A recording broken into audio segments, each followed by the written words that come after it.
Penyebab kemiskinan pertama karena faktor internal, faktor dari dalam dirinya, seperti faktor budaya atau kultur, mentalitas dan karakter yang lemah dan malas. Nah, memang ada masyarakat tertentu yang mereka itu belum terdidik budayanya. Jadi budayanya budaya malas. Nah, seperti banyak umpamanya di negeri-negeri muslim ya, baik di kita, baik negara-negara yang lain, yang belum terdidik supaya giat dan rajin. Kenapa? Karena hidupnya hanya mengandalkan alam. Umpamanya di Indonesia masih ada suku-suku pedalaman, sekalian di Papua atau di Kalimantan, yang hidupnya itu masih sangat tradisional. Pagi hari terbit matahari terang, mereka berburu ke kebun, nyari buah-buahan, makan, cukup kan gitu. Masih ada yang begitu itu kehidupan itu. Nah, itu faktor budaya karena pendidikan yang masih sangat rendah. Nah, ada juga yang penyebabnya ini karena kesalahpahaman pada ajaran agama. Nah, ini harus diluruskan. Kalau tadi karena faktor budaya, faktor tradisi ya, itu perlu ada pendidikan budaya, pendidikan tradisi. Ada yang karena kesalahpahaman pada agama, yaitu memandang bahwa dunia ini tercela, dunia ini adalah hina. Umpamanya karena salah paham kepada hadis Nabi SAW. Dalam hadis riwayat Imam Muslim, Rasul bersabda, "Ad-dunya sijnul mu'mini wa jannatul kafir." Surga itu penjaranya orang mukmin dan surganya orang kafir. Jadi dunia ini adalah penjaranya orang mukmin. Jadi orang mukmin nggak boleh senang-senang, karena kita ini semua di penjara kan gitu. Jadi biar yang senang itu orang kafir gitu. Nah, maka tidak punya semangat untuk menuntut rizki. Kan kita mau Ustaz nggak usah nyari rizki, itu mah jatah orang kafir di dunia. Kita mah di dunia ini penjara. Nah, maka pemahaman seperti ini akhirnya mematikan spirit dan dorongan ajaran Islam tentang semangat bekerja, semangat mencari rezeki. Nah, ini faktor kesalahpahaman terhadap ajaran agama. Begitu pula hadis Nabi riwayat Imam Tirmidzi. Rasulullah bersabda, "Yadkhulul fuqara al jannata qoblal agniya bi khamsimi'ati amin." Orang-orang fakir itu masuk surganya 500 tahun sebelum orang kaya. Jadi jangan mau kaya, nanti masuk surganya terlambat 500 tahun. Jadi akhirnya ditanamkan sifat antipati terhadap usaha mencari rezeki, mencari nafkah. Satu lagi, nah yang banyak disalahpahami ini hadis riwayat Imam Bukhari Muslim. Dari Ibnu Abbas radhiyallahu ani Nabi SAW, "Ittola'tu fil jannati fara'aitu aksaro ahlihal fuqara." Kata Rasulullah, aku melihat ke dalam surga, maka aku lihat kebanyakan penghuninya itu orang-orang fakir. Wa tola'tu finnar fara'aitu aksaro ahliyan nisa. Lalu aku menengok ke neraka, ternyata yang paling banyak penduduknya wanita. Nah, jadi hadis ini juga sama, menimbulkan pemahaman bahwa kita ini lebih berpeluang masuk surga kalau miskin gitu, kalau fakir. Jadi peluang masuk surga dengan kaya itu kecil. Begitu pula menimbulkan jadi tidak suka punya anak perempuan, karena anak perempuan itu lebih besar kemungkinan masuk neraka daripada anak laki-laki. Nah, jadi pemahaman-pemahaman yang sepintas, nah yang sederhana, simplistis namanya itu, menyederhanakan hadis itu, ini juga dalam sejarah Islam mempengaruhi kepada apa? Mempengaruhi kepada semangat untuk bekerja dan berusaha mencari kekayaan. Nah, oleh sebab itu pemahaman terhadap hadis-hadis seperti ini harus digabungkan dengan hadis-hadis yang lain yang sebaliknya dari itu, kan gitu. Apa yang sebaliknya? Upamanya Rasulullah menyatakan bahwa al mu'minul qawiyyu khairun wa ahabbu ilaihi minal mu'minid dhaif.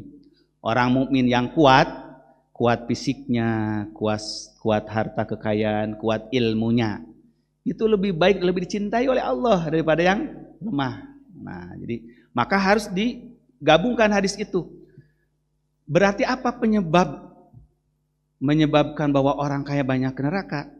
Karena memang kekayaannya tidak dididik, diajarkan sebagai sarana ibadah kepada Allah. Gitu. Sebaliknya kalau kekayaannya itu dididik, diajarkan sebagai sarana kepada Allah, jauh lebih besar sebagai sarana mendapatkan surga.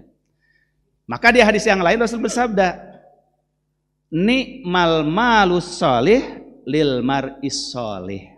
Sebaik-baik harta yang baik, yang banyak adalah bagi orang yang saleh. Tuh. Jadi ada hadisnya yang lain. Nah, maka karena ada pemahaman sepintas terhadap keterangan-keterangan tadi, timbullah di dalam sejarah Islam apa yang disebut dengan pemahaman zuhud yang keliru. Nah, zuhud yang keliru yaitu memusuhi dunia, membenci dunia. Itulah fase di mana kaum muslimin mengalami penurunan, pemakmuran bumi akhirnya dikuasai oleh bangsa-bangsa yang lain, dikuasai oleh kaum yang lain, sumber kekayaan umat Islam ini. Nah, ini faktor internalnya. Maka sekarang Bapak sekalian di pesantren-pesantren, sekolah-sekolah Islam justru diselipkan materi pelajaran atau eskul bagaimana membangun jiwa entrepreneurship, semangat kewirausahaan, kemandirian, mencari nafkah. Itu suatu keharusan. Nah, sebagai upaya meluruskan dari pemahaman tadi. Begitu pula kalau ditanya kenapa penduduk neraka banyaknya perempuan, karena memang paling banyak perempuan penduduk bumi ini. Jadi peluang masuk neraka juga lebih banyak. Maka di surga juga yang paling banyak nanti perempuan juga. Betul enggak? Kan satu laki-laki ahli surga minimal 7 bidadarinya. Berarti banyakan siapa penghuni surga? Laki-laki apa perempuan? Perempuan gitu. Jadi di surga juga yang paling banyak perempuan juga kan gitu. Nah, jadi jangan hanya disebutkan yang banyak itu di neraka perempuan. Di surga juga yang paling banyak perempuan juga sama kan gitu. Nah, karena memang jumlah perempuan lebih banyak daripada laki-laki. Nah, yang terakhir Bapak sekalian, ini yang menjadi sorotan dalam Islam, yaitu faktor eksternal. Kenapa terjadi kemiskinan? Kalau tadi kaya dan miskin sebagai sunatullah, tidak bisa dirubah, tapi manusia mengikuti ketetapan sunatullah ini. Nah, yang jadi perhatian dalam Islam ini ketika kemiskinan disebabkan faktor eksternal, faktor dari luar. Apa faktor dari luar kemiskinan ini? Seperti kondisi alam yang miskin sumber dayanya. Kan ada tuh alam-alam seperti di padang pasir ya, di Afrika itu memang miskin alamnya. Sering terjadi bencana, terasing dan terpencil. Nah, maka kenapa di dalam Islam itu ada konsep hijrah ke tempat yang lebih baik. Inna ardullah wasi'atun fatuhajiru biha.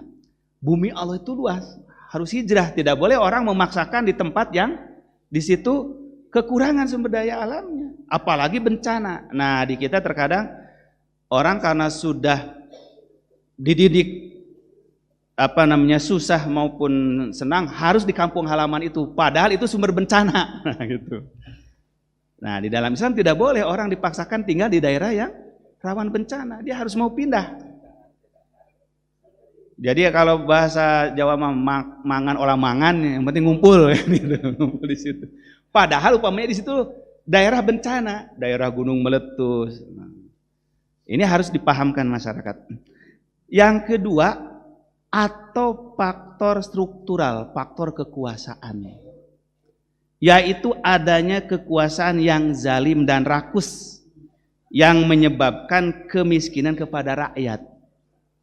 adanya perebutan kekuasaan dan perang saudara, adanya penjajahan bangsa asing, atau sistem ekonomi yang tidak adil sehingga melahirkan konglomerat yang memonopoli sumber ekonomi rakyat banyak. Nah, ini disebut penyebabnya eksternal.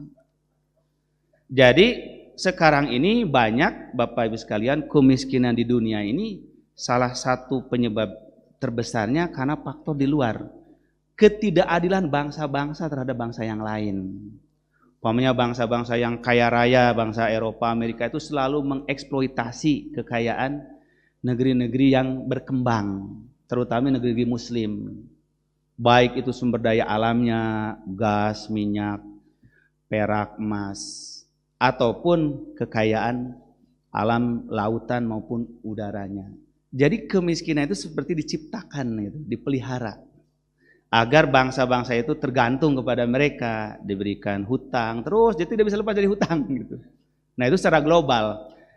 Sedangkan di suatu negeri, nah biasanya itu apa yang disebut dengan kolusi. Kolusi dan korupsi. Jadi kalau kolusi ini berkomplot antara pengusaha dengan penguasa, itu namanya kolusi. Dia buat aturan, berarti penguasa buat aturan. Biar para pengusahanya bisa seenaknya mengeruk kekayaan. Itu namanya kolusi. Nah, itu penyebab kerusakan ekonomi. Bayangkan umpamanya dengan bahayanya kolusi ini. Penguasa membuat atau pemimpin membuat aturan.